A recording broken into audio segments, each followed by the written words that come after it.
قال رب إني دعوت قومي ليلا ونهارا فلم يزدهم دعائي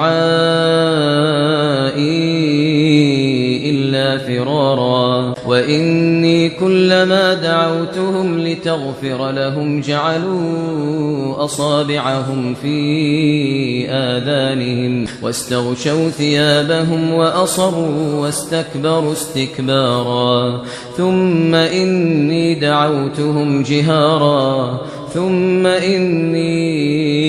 أعلنت لهم وأسررت لهم إسرارا فقلت استغفروا ربكم إنه كان غفارا يرسل السماء عليكم مدرارا ويمددكم بأموال وبنين ويجعل لكم جنات